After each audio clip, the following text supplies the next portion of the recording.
Padam Shri and two-time National Award-winning singer Hariharan ji, welcome to the show. Thank you. Sir, it's really an honor to talk to you. You're a living legend, really. Who needs no introduction? But first, I want to talk to you and congratulate you for the Hanuman Chalisa, that famous devotional song sung by you that has crossed 2 billion views on YouTube. Thank you. I think I think everyone would agree that for a large part of India, Hariharan is the voice of Hanuman Chalisa. We barely have hit. I mean, it's true. We barely have a film song that have touched 2 billion views. Although it took, I think, 10 years to reach that mark, which means there's a dedicated set of audience who've been watching this Hanuman Chalisa over the years. I know you're over and above these numbers, but your thoughts on this, sir? It's a grace of Lord Hanuman. It's really I'm so happy to be in this project, that my voice could be associated to such a positive energy, and how it grew during this very depressing times of COVID. Sure. Which people needed that solace, people needed that energy of the shlok, of the vibration of the shlok. And I mean, just because it feels that I have visited so many people, or I have touched so many people, and it's an amazing feeling, And wherever I go, I mean, cities, my friends, anybody I meet, कितने लोग कहें कि हरि जी आपको हम रोज सुनते हैं Hanuman Chalisa. So it's amazing feeling, and it's good that positivity is being spread this way. Absolutely. You mentioned solace. I just want to, that was my next question. What is it about devotional song that many established singers who later in their career started singing devotional song? Do you think it has a spiritual connection where they find solace? No, well, I started singing bhajans very much early. This was actually recorded in the 94 or something like that. 94. Yes.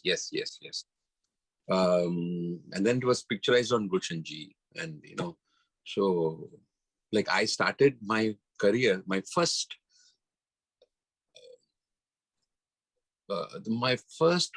concert of 45 minutes was at a Ram temple in Matunga. Oh. Yeah. So because I learned Carnatic music in my, I've been born into a family of Carnatic musicians. So we used to, I mean, Carnatic is, I mean, the music is all composed by, saints. There are three saints, Tyagaraja, Purandaradasa, and Swadhi Tirunal. And they have composed only on the gods and the goddesses. So bhakti bhav, bhakti roop जो है, वही पूरी तरह से है वो Carnatic music में. So I used to sing the kirtanas and all that. So bhajan गाना मतलब it was an extended thing for me. Like, it like बचपन से गा रहे हैं करके. So it's and when you sing, spirituality, any kind of spirituality, bhajan हो या आप दूसरे जो religions में हैं, वो आप गाएं, उसमें ध्यान लगता है. You concentrate, the singer concentrates.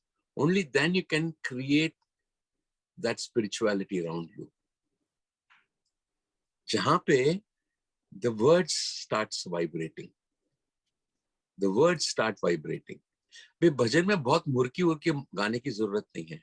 आप सिंपल गाएं, उस सुर में डूब के उस शब्द को उच्चार करें, उस श्लोक को उच्चार करें, तो वो जो वाइब्रेशन है, that catches the vibration of every human being, that attracts. आपका ध्यान जो है हम खींच लेते हैं उस भजन को गाते हुए. That is the beauty of spiritual singing. So then for those who want to start their morning with Hanuman Chalisa, please give us few lines. Shri गुरु चरण सरोज रज, निज मन मुकुर सुधार।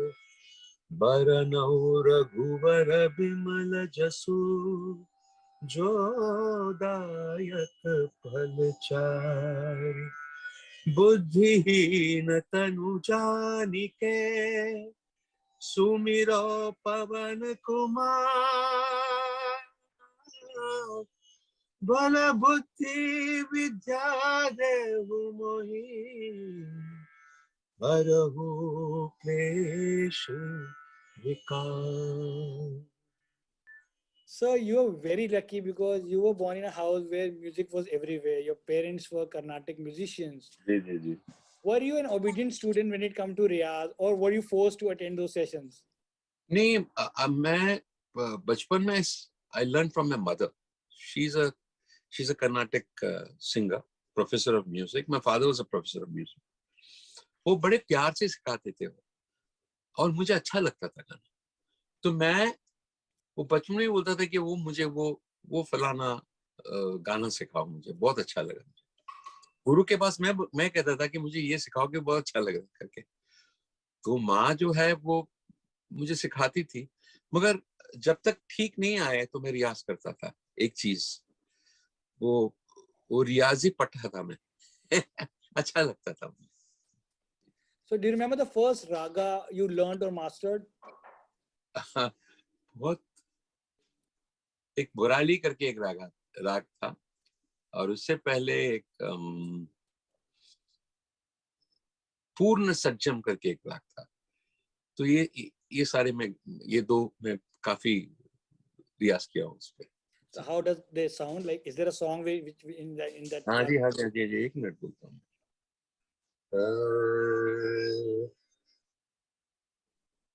ये पूर्ण सज्जम है। लावण्य राम करुणार, झूठ रे अति लावण्य राम करुणार, झूठ रे अति लावण्य राम करुणार, झूठ रे।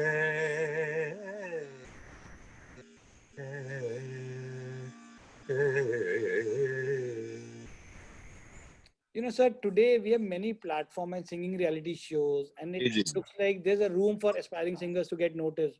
But back in the day, it wasn't the case.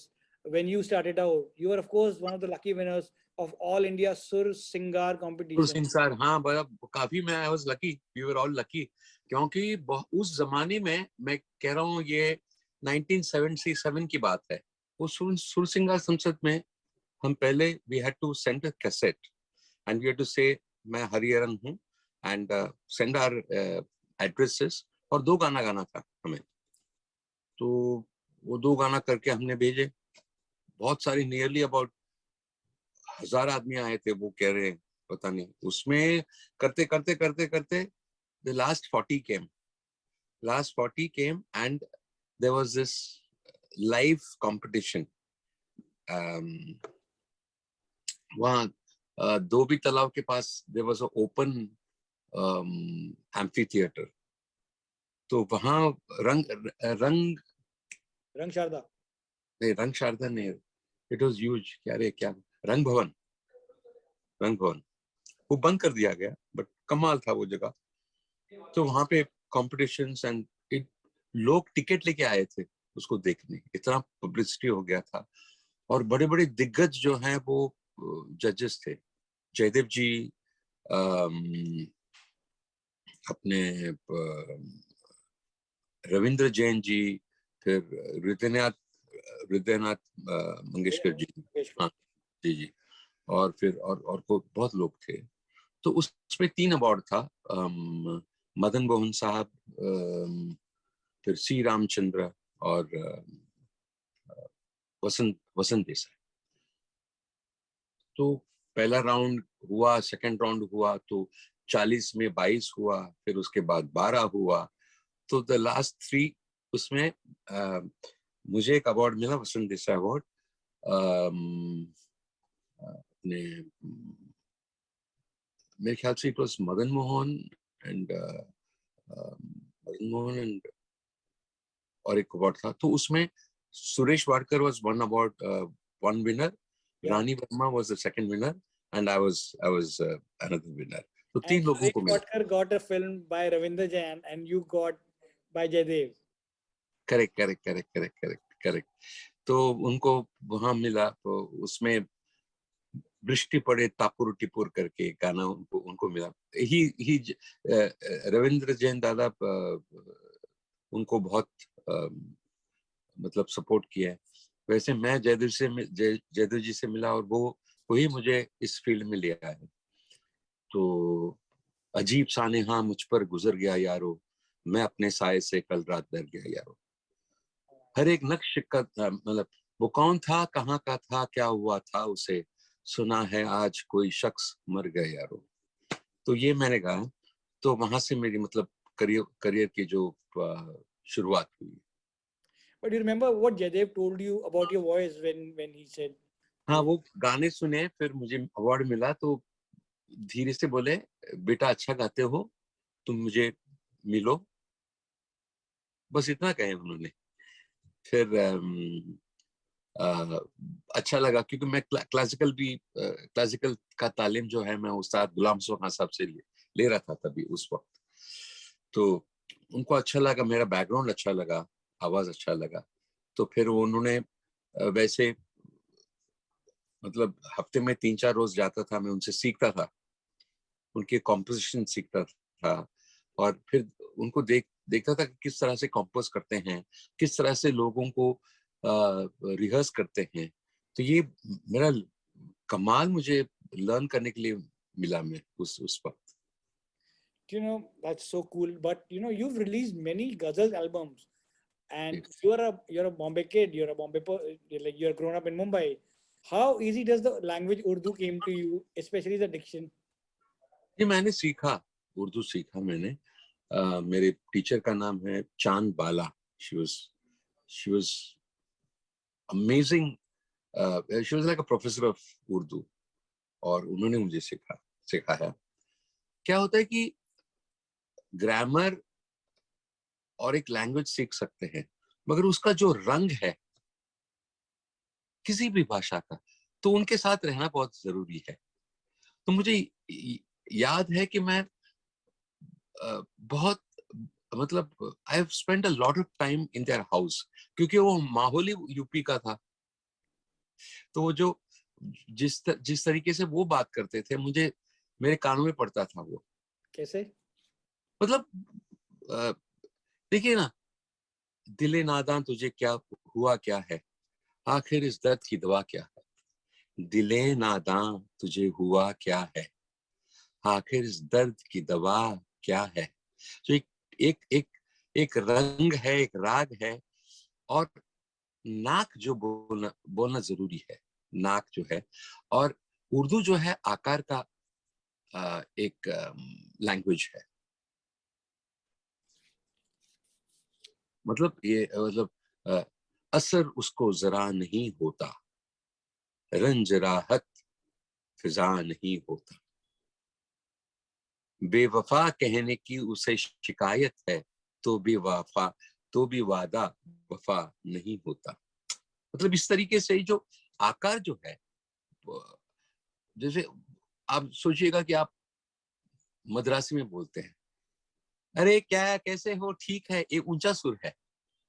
Okay.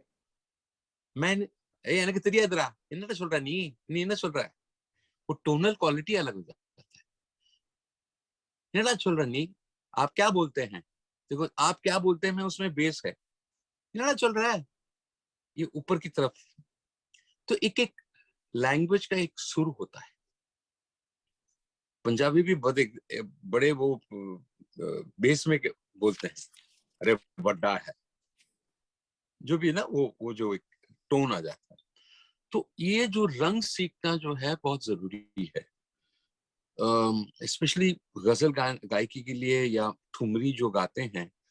तो जरूरी है कि आपको लगना ही चाहिए कि ये कोई उत्तर प्रदेश का है, या यू नो उसके लिए मैं बहुत परिश्रम किया, बहुत बहुत मुश्किल था। You know, I was about to ask you later in the interview, but this is the question I now I know, since we're talking about the languages, you have sung in 10 languages: English, Hindi, Telugu, Malayalam, Kannada, Marathi, Urdu, and Bhojpuri. How easy does the accent of these languages comes to you, and do they overlap sometime? या जरूर, come we get फॉक्स्ड। तो इस language में जो है वो हाँ उस दूसरी लैंग्वेज में हम कह देते हैं। देखिए, बट वैसे साउथ इंडियन लैंग्वेजेस भी, I speak Tamil and Malayalam, but Kannada और तेलुगु मैं नहीं बात कर सकता हूँ। बट क्योंकि हम सुनते रहते हैं और इतने गाने मुझे मिले गाने के लिए कि एक 50 गाना गाने से एक लैंग्वेज में थोड़ा होल्ड मिल जाता है उस लैंग्वेज में, क्योंकि 100-150 शब्द ही है जो पोइट्री में आप यूज करते हैं, पोइटिक लैंग्वेज में के वो जो वर्ड्स हैं, तो it gets repeated in different ways, तो थोड़ा होल्ड मिल जाता है। और वैसे म्यूजिक डायरेक्टर हैं जो, और जो लिरिसिस्ट हैं, और वो समझाते थे हमको, हम मतलब उनके साथ हम रटते हैं उस चीज को, उस रंग को अपनाते हैं, उस टोन को अपनाते हैं। और देखिए, दूसरी बात क्या है, एक लैंग्वेज को गाना और उस लैंग्वेज में गुफ्तगू करना, ये दो अलग बात है। गाना इजी हो जाता है क्योंकि आपको मीटर मिल जाता है, एक सुर मिल जाता है। बोलना तो अलग बात है, आपको you have to know the language, तो उस तरीके में हम लोग बच जाते हैं। But has it ever happened where you started singing in a language and the music composer said, "भाई ये तो इसमें उर्दू नजर आ रही है. This is not Urdu. This is this." नहीं सर, इतना खराब नहीं हुआ। नहीं हुआ. But there must be some incident now where you said, "कि यार I'm sounding maybe not what I'm supposed to." नहीं, बिल्कुल बिल्कुल, ऑफ कोर्स। जैसे हम बंगाली गाता हूँ तो बहुत मुश्किल पड़ता है।